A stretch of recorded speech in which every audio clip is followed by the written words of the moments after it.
کا اصول اہل علم نے بتایا ہے کہ 7 سال تک بچے کو سینے سے چمٹا کے رکھو. 7 سال سے لے کر 14 سال تک بچے کو غلام بنا کے رکھو.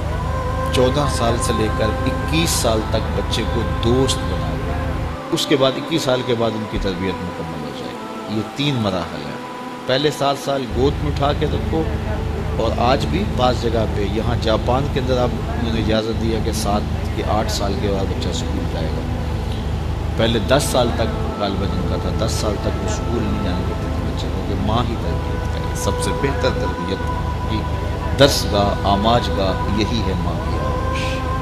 یہ جو 3 ساڑھے 3 سال کے بچوں کو ہم ماں اپنے سے دور کرنے کی کوشش کرتی ہے، نہیں، 7 سال بچے کو سینے سے چمٹا کے رکھے اور زیادہ وقت ماں دے، اور عمل سے سیکھتا ہے. اس لیے جب کوئی ماں باپ بن جائے تو اپنی عادتیں پرانی چھوڑ دے اور اچھی عادتیں اختیار کرے، تاکہ وہ عادتیں اولاد کے اندر منتقل. الوالد سر لابیہ، عمومی قاعدہ یہ ہے کہ والدین کا عکس ہوتی ہے اولاد، والدین کا راز ہوتی ہے اولاد. بہت سارے لوگ آتے ہیں ہمارے پاس، جناب یہ ہمارے بچوں کو کوئی تعویذ دے دو، کوئی ان کے لیے دم کر دو، ان کو اپنا مرید بنا لو، ان کو اپنے پاس رکھ لو، ان کو اپنی صحبت میں رکھو. یہ نماز بھی نہیں پڑھتا، چلو ہم نہیں پڑھتے تو یہ تو پڑھے. تو میں کہتا ہوں جب آپ نہیں پڑھتے تو یہ کیوں پڑھے؟ یہ کیسے؟ یہ اصول یہ ہے کہ آپ کریں گے تو یہ کرے گا، لیکن آپ کہتے ہیں کہ ہم نہیں کرتے یہ تو کرے. ایک چور بھی چاہتا ہے کہ میرا بیٹا ولی ہو. جس طرح آپ ماحول فراہم کریں گے اس طرح کا جو ہے وہ عکس آپ کا اولاد ہوگی. حضور نے فرمایا ہر پیدا ہونے والا بچہ فطرت اسلام پہ پیدا ہوتا ہے، فطرت سلیمہ پہ پیدا ہوتا ہے. اب اس کے ماں باپ اس کو عیسائی بناتے ہیں، اس کے ماں باپ اس کو یہودی بناتے ہیں، اس کے ماں باپ اس کو مجوسی بناتے ہیں. تو یہ عمومی طور پہ ماحول اس کو فراہم کرتا ہے، لیکن فطرتاً اگر اس کو کوئی سبق ماں باپ کی طرف سے نہ ہو تو وہ فطرتاً اسلام پہ ہو، کیونکہ فطرت سلیمہ یہ ہر شے کی اصل ہے. ہر انسان پیدا ہوتا ہے تو فطرت سلیمہ میں پیدا ہوتا ہے. تو اچھے والدین اچھی تربیت کی ضمانت ہے. تو جب کوئی کسی شخص کی شادی ہو جائے تو شادی سے ویسے بھی دین کی تکمیل ہو جاتی ہے، تو پھر اپنی عادات کو بھی بہتر کرے، اور تاکہ آنے والی اولاد نے اس کے عمل سے سیکھنا ہے، اس کے رویے سے سیکھنا ہے، اس کے طرز زندگی سے سیکھنا ہے. ہمارا سب سے قیمتی سرمایہ ہماری اولاد ہے. بعض اوقات ہم جو ہے وہ سارا دن اپنے کاروبار کو دیتے ہیں، دیگر امور میں دیتے ہیں، اولاد کو وقت نہیں دیتے.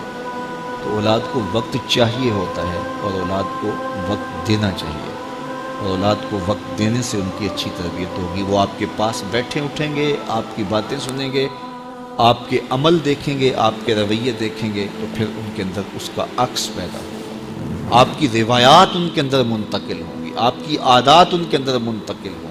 آپ کے حل کیا ہیں، اپنے اخلاق کیا ہیں، اپنی اقدار کیا ہیں. اگر وہ صالح ہیں تو صالح منتقل ہوں گی، اگر وہ صالح نہیں ہیں تو پھر جو ان کی عادات ہیں وہ ان کے اندر منتقل ہو پائیں گی. تو اس لیے ہمیں اولاد کی تربیت کرنے کے لیے سب سے پہلے اپنا جائزہ لینا ہوگا، اور پھر اس کو اولاد میں منتقل کرنا ہوگا. یہ کوئی ایسی گولی نہیں ہے کہ جو ہم خود نہ کھائیں اور ان کو کھلا دیں اور ان کو شفا ہو جائے. یہ گولی ہمیں خود بھی کھانی پڑے گی، پھر ان کو کھلانی پڑے گی.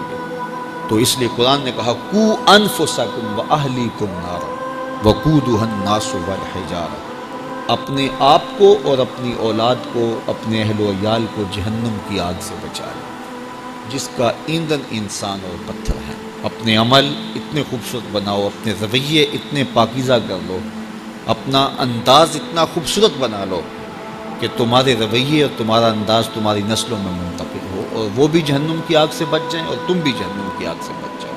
لیکن اگر تمہارے رویے خوبصورت نہ ہوئے، عمل خوبصورت نہ ہوا. اولاد کی تربیت میں سب سے اہم چیز کیا ہے؟ ہم سمجھتے ہیں کہ تربیت میں ہماری گفتگو اثر انداز ہوگی، ہم دلائل کے انبار لگا دیں گے اور اولاد کو قائل کر دیں گے. اولاد قائل کرنے سے نہیں سیکھتی، اولاد آپ کے عمل سے سیکھتی.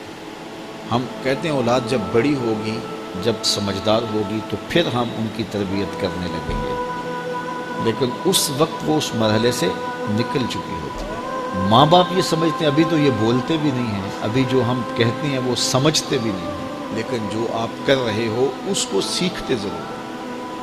جو نابینا ہوتا ہے اس کی آنکھیں نہیں ہوتی لیکن دیگر اس کے حواس زیادہ کام کر رہے ہوتے ہیں۔ جب بچہ بول نہیں رہا ہوتا اور بچہ جب سمجھ نہیں رہا ہوتا تمہاری گفتگو کو، تو اس کی کاپی کرنے کی جو حس ہوتی ہے، نقل کرنے کی جو حس ہوتی ہے، وہ بہت زیادہ ہوتی ہے۔ تو وہ وقت ہوتا ہے اولاد کو سکھانے کا۔ اس لیے میرے حضور نے ارشاد فرمایا کہ اپنے گھروں کو قبرستان نہ بناؤ۔ یعنی جس طرح قبرستان میں کبھی نماز نہیں پڑھی جاتی، تو تمہارے گھر کے اندر نماز نہ پڑھی جا رہی ہو تو بچے کہیں گے اور خود مصلی پہ کھڑا ہونا شروع ہوگا۔ ابتداً وہ یوں ہی مصلی پہ آئیں گے۔ امام غزالی فرماتے ہیں ہر عمل پہلے ریا ہوتا ہے، پھر عادت بنتی ہے، پھر عبادت بنتی ہے۔ تو پہلے وہ ویسے ہی دکھلاوے کے لیے مصلی پہ آئیں گے، پھر آہستہ آہستہ ان کی عادت بنے گی، پھر اس کے بعد وہ عبادت بن جائے گی۔ اور فرمایا گیا 7 سال کا بچہ، اس کو ترغیب دو نماز کی۔ 10 سال کی عمر ہوگی اور ابھی تک نہیں پڑھتا، تو پھر اس کو مار کر کے ہلکی ضرب سے اس کو زود و کوب بھی کیا جا سکتا ہے اور اس کو نماز کا خود بنایا جائے، تاکہ بلوغت سے قبل وہ نماز کا عادی بن جائے۔ اور آپ کو یہ بتاؤں کہ جو عمل بچے بچپن میں کرتے ہیں بلوغت سے پہلے، مثال کے طور پہ نماز پڑھتے ہیں، ابھی ان پہ نماز فرض نہیں ہوئی، واجب نہیں ہوئی۔ اس طرح چھوٹے بچے روزہ رکھ لیتے ہیں، 8 سال کے، 7 سال کے، 6 سال کے بچے روزہ رکھ رہے ہوتے ہیں۔ پھول جیسے بچے دوپہر کو کملا جاتے ہیں تو مائیں پریشان ہو جاتی ہیں، تو وہ انہیں بعض اوقات خلوت میں لے جا کے کہتی ہیں کہ یہ دودھ پی لو، یہ چیز لے لو، کوئی دیکھ نہیں رہا۔ تو وہ بچے مانتے نہیں کہ نہیں، ہمارا اللہ دیکھ رہا ہے، ہم نے روزہ نبھانا ہے۔ تو وہ شام کے وقت کتنے بے دل سے ہوئے ہوتے ہیں، لیکن اس کے باوجود روزہ نبھا جاتے ہیں۔